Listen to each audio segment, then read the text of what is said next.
once again. Thank you for the traveling grace. Thank you for the clothing, the food that you provide us each and every day. Father God, because without you, we are nothing. We had to have you. And I also want to pray for our leader, our pastor, Reverend Stanley Smith. I'm praying for him and the First Lady, and just watch over the whole family as they're going through and through. But I know you're going to have a great report, oh God. You're going to have a great report. You're healing them right now. You're going to be healed when this report comes out. I believe with all my heart, it's going to be healed. So I pray for him and his family. I pray for the President of the United States. As you know, he's in control of all the United States, and the decisions he makes affects us.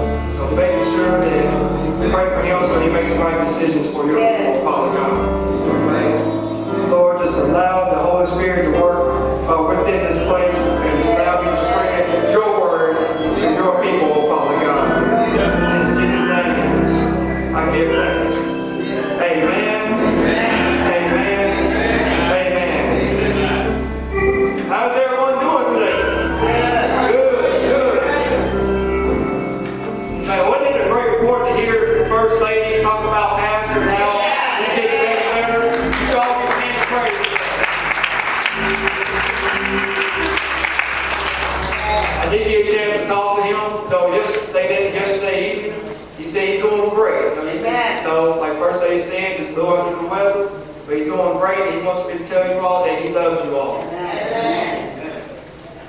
All right, giving all glory to God, to Pastor Smith in his absence, to First Lady, to Deacon Grace, to Deacon Matt, and to the leadership of this church, and my brother, in the gospel of Jesus Christ. Let us all stand in respect of the word, please.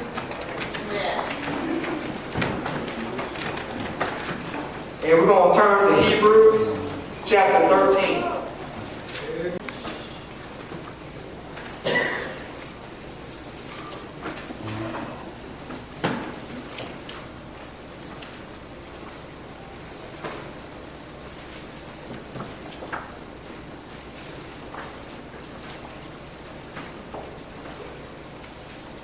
When everyone has it, say amen.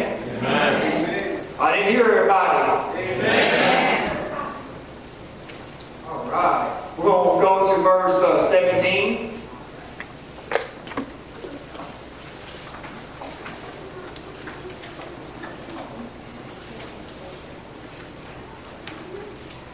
And it says, obey them that have the rule over you, and submit yourselves, for they watch for your souls, as they that must give account, that they may do it with joy, and not with grief, for that is unprofitable for you.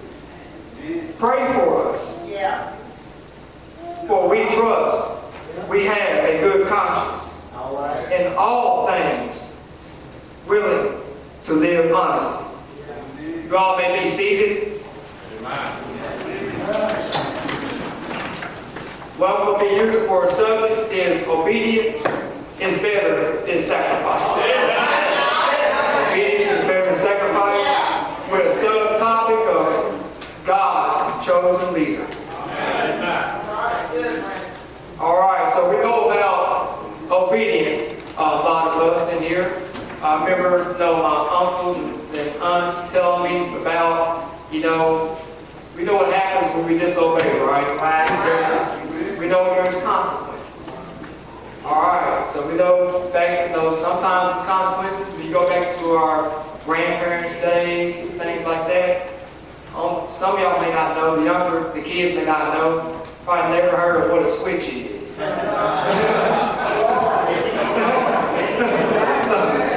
Someone said, yeah, we need it today, right? Bring back the that into place. So I noticed that, when they do something bad, if it's at school, at a friend's house, or wherever it may be, grandma would come around and say, hey, go pick out a switch. And don't you dare come back with a small one. Because what happens? They'll go and some of them even braid them together. They'll get them local, braid them together,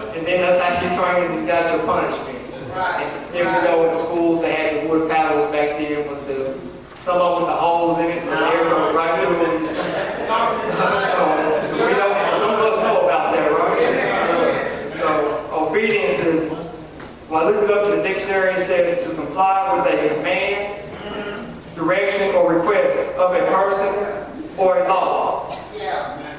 Carrying out the command or instruction. Also, I looked up the word sacrifice.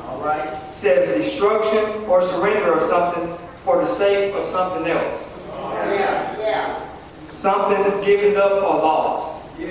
So when I take a look into, I looked at Saul, I looked at 1 Samuel, if you want to write this down, look at it later on. 1 Samuel chapter 15. I looked at when Samuel, God was talking, the Lord was talking to Samuel, and he was telling him what to say to Saul, giving him instructions.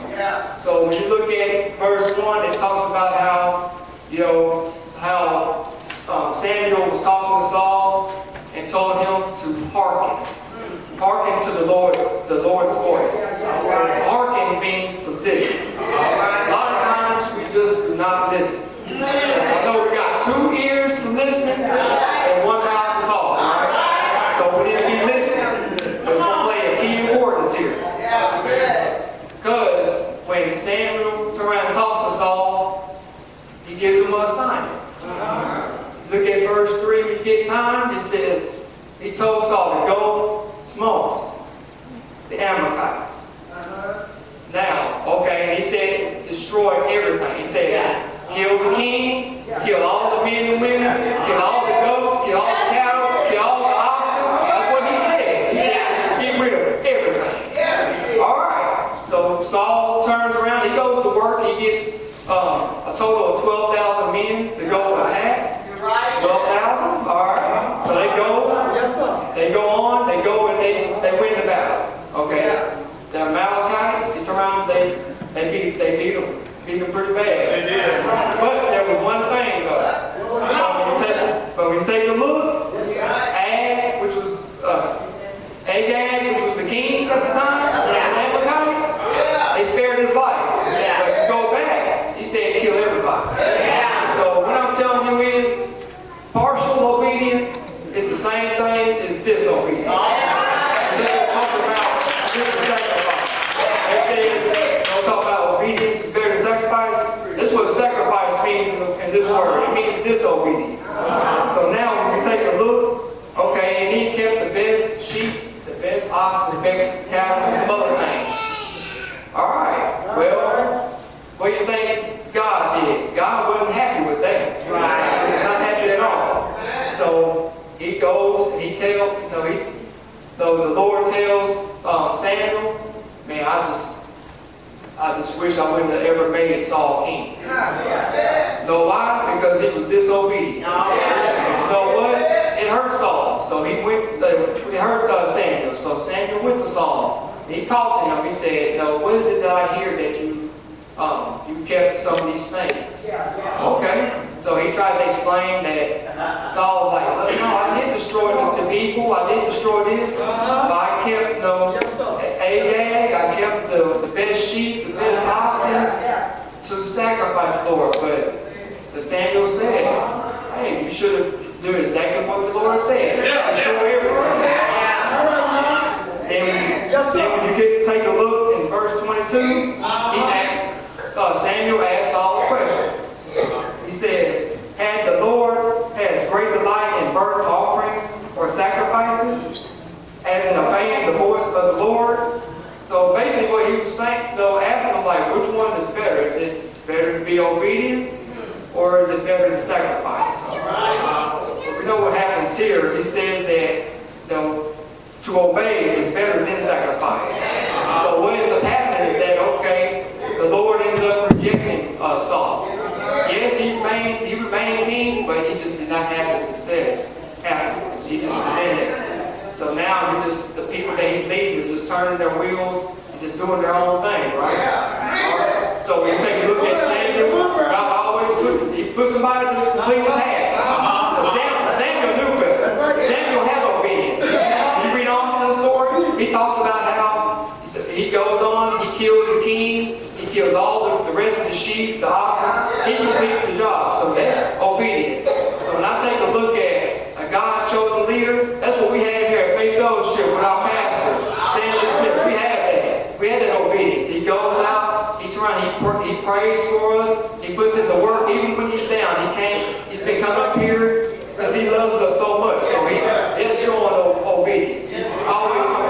gets him going through the chemo treatments or whatever it may be, he ain't saying he's too tired or this and that. He's still putting in the work for us. When I look at the word submit, it says to accept or yield to a superior force or to authority or will of another person. So I take a look at, when we look at the chain of command, God is up here, number one. Okay, then as far as the church, then you got, God is number one over everything. Because look at the tree, the chain of command, then you have the pastor, then you have the congregation. So I don't know about you all, but I want a pastor to turn around and submit to God. And has the better for our people, right? So that's what Pastor Smith does for us. He submits to God in order to get the right word, in order to give to us each and every time he's here, each and every day. So when we take a look at Ephesians chapter 6, I look at verse 1 through 3, it says, honor thy father and mother, which is the first commandment with promise, that you may be well with thee, that may live longest on the earth. But it tells me that that's submission. So at one point in time, we all don't have to submit, right? We have to submit to our parents. We got to submit to, if we like it or not, to our jobs, our managers at jobs, right? If we don't, what happens? We don't have no job. If we don't submit the kids to the teachers at school or to the rules there, what happens? You end up getting in trouble. So that's why it's so important that we submit, that we submit. We're here, right? We're here because we trust in our pastor, right? We trust in his leadership. That's why we're here. Moses, I take a look at him, and he went to Mount Sinai. He was the pretty much the liaison for the people. So he'd go up there, and then God talks to him in chapter 19 about how he talks about him how he been with them all the way through. Yes, sir. He had them mounted on the eagle's wings. But he said one thing at the end of that. What's that? He said, follow my commandments. That's what he said. God said, follow my commandments, and I'll be with you always. All right, God. When I take a look at our pastor, he's the one that watches over our souls, right? He's the one that goes out there. I look at the parable of the lost sheep and how, but one or a few of us went wrong. Ain't he there for us? He makes those phone calls, or he gets with the leadership and say, hey, call so-and-so, call sister such-such, call brother such-such, see where he or she is at. That's because he cares about you all. He wants everybody to be on one accord. If I take a look, he wants to build us up in the knowledge, the faith, and holiness. Then when I take a look at what a pastor does as well, he protects. The pastor protects us. So he shows us how to deal with the enemy, right? We get Bible study, he shows us in the Word how to battle certain things in life. Because everything that we need to know is in this book right here. We know that it stands for basic instruction before leaving Earth. I think a lot of y'all might have heard that. That's basically what it is. We're just passing through. We're just supposed to be a living example, a living holy example of God's grace, and mercy. Then when I take a look at the pastor is held accountable. If we take a look, he's accountable for our souls. So it's a serious job. So he's pouring and pouring and pouring. So what is accountability? It's making sure that we all understand what he's talking about. Right? So when we go through things, Bible study, church, Sunday school, and even when we have the responsive reading. I know you all chuckle when he reads and he steps in, but he wants us to make sure that we do understand. And that's a good thing. He wants to make sure that we all understand that we're under one accord. Because we've been reading Sunday school lessons, we're under one body, right? We all have functions. So we need to make sure that we understand so we know what we need to do. Right. And if you look at our pastor, does he come in here with grief? He doesn't, right? He comes in here with happiness and joy. Always have a smile on his face. Even with him going through this cancer, which I know he's tired, but he gets up here, he always smiles. He enjoys being around all of us. And that's a blessing. That's a pastor that I would want. So it's always happy and checking up on me, even when they're down and putting in work. So we know that pastor pours and pours and pours.